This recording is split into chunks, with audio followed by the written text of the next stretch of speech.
quelques mots du domaine. Donc, le domaine d'Igé est un vieux domaine je dirais, une vieille maison de négoce de Nuit-Saint-Georges, puisque ça a été créé en 1720. Et, mais il n'y a jamais eu de vigneron chez Ligé-Belair, puisqu'en fait, dans les vieilles familles bourguignonnes, on va dire bourgeoises, c'était pas possible d'être vigneron, tout simplement parce que c'était pas considéré comme un métier assez noble. D'être derrière un cheval à labourer une vigne ou d'être dans la vigne, c'était réservé aux paysans et pas d'autres personnes. Et moi, je me suis passionné pour le vin assez jeune, à l'âge de 16 ans. Puis bon, j'ai fait pas mal de choses après. J'ai fait des études d'œnologie. Et j'ai créé le domaine en 2001 pour faire mon premier millésime en 2002. Voilà. Donc depuis 2002, donc le domaine, j'ai récupéré une partie du domaine familial, donc 4 hectares, qui était loué depuis une soixantaine d'années à 3 vignerons. Et, euh, et j'ai racheté 3 hectares de vignes. Donc aujourd'hui, le domaine fait 7 hectares. J'ai également en 2004 créé une petite société de négoce, alors d'achat de raisins, de manière un peu particulière, puisqu'on s'occupe des vignes avant. En fait, on achète les raisins au prix et au rendement maximum. Après, à nous de choisir ce qu'on veut faire dedans, les rendements qu'on veut faire dedans. Voilà, donc ça c'est la manière dont je fonctionne. Donc en fait, on paye le prix maximum pour le rendement maximum. Après, à nous de faire ce qu'on veut dedans. Voilà. La meilleure qualité des raisins. On essaye, Ouais. toujours. Donc, tout le domaine est en culture biologique depuis 2002, depuis le début. Hein, tout simplement pour essayer de redonner un peu de vie au sol, de la vie, de l'air aussi, suffisamment de, de vie dans le sol pour que ça travaille, hein, pour que les bactéries travaillent, que le sol soit vraiment aéré. Et qui dit travail du sol dit aussi plus de place pour que les racines aillent plus profondément, aller chercher ce qu'elles doivent aller chercher dans les sols, dans les terroirs, et avoir des vins qui représentent beaucoup mieux l'identité de chaque terroir. Voilà, donc c'est pour ça que je suis parti dans cet esprit-là de travail du sol et de culture biologique pour vraiment essayer de faire en sorte que des sols que j'ai récupérés qui n'étaient pas forcément en très bon état puissent redonner ce qu'ils doivent donner au vin en tout cas. Voilà. Donc aujourd'hui on va goûter 2009, on va goûter sur fût 2009. Hein.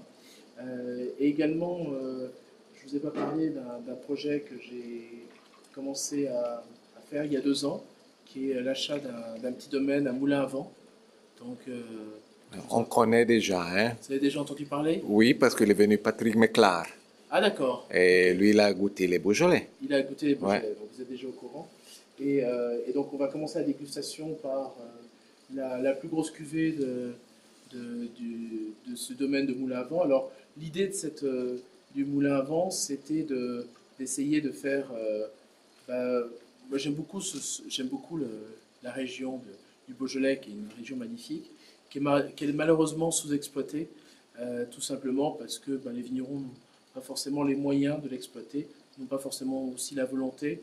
Je dirais qu'ils sont arrivés dans une phase où il n'y avait pas forcément cette volonté d'essayer de faire quelque chose qui sorte un petit peu du classique beaujolais, hein, sauf pour quelques-uns bien sûr. Et mon idée c'était de se dire, Moulin à Vent, quand j'y suis allé, j'ai vu des sols, je me dis il y a des sols magnifiques, des terroirs très différents, et à mon avis on peut faire vraiment un modèle un peu bourguignon avec une vigne, un terroir. Hein. Donc c'est pour ça que je suis parti dans cet esprit-là, en achetant il y a 2 ans 3 hectares, 3 hectares 20 de vignes. Puis là, je viens de racheter 2 hectares. Donc aujourd'hui, le domaine fait à peu près 5 hectares. Et, donc on a fait pour le premier millésime en 2009, 3 cuvées. Donc la première cuvée qui est les Rouchaux, qui est une cuvée qui est une parcelle qui se trouve en bas de coteau sur des sols assez profonds, sur des granites bleus et des manganèses. La cuvée vieille vigne, qui est celle qu'on va goûter aujourd'hui, qui est en fait des vignes qui sont situées à mi-coteau, hein, puisqu'en fait toutes les vignes se trouvent sur le coteau historique sur la colline historique de Moulin-à-Vent, avec le moulin à vent en haut de la colline. Donc les vieilles vignes, c'est l'assemblage de 5 parcelles situées au même niveau, donc sur des granites plutôt un peu plus roses, hein, des sols un peu moins profonds, 30 à 60 cm.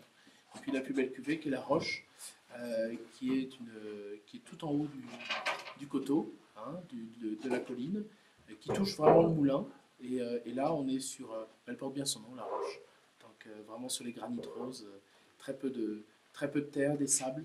Donc voilà. Donc aujourd'hui, on va juste goûter les vieilles vignes. Tout simplement, c'est que les Rouchot et la Roche, j'en ai plus. Donc voilà, donc c'est pour ça que je peux faire que goûter les vieilles vignes, puisque on a eu un échange, j'essaie d'en garder un petit peu, mais j'en ai pas assez gardé. Donc j'en garde un peu et donc on goûtera juste les vieilles vignes pour vous donner une idée de.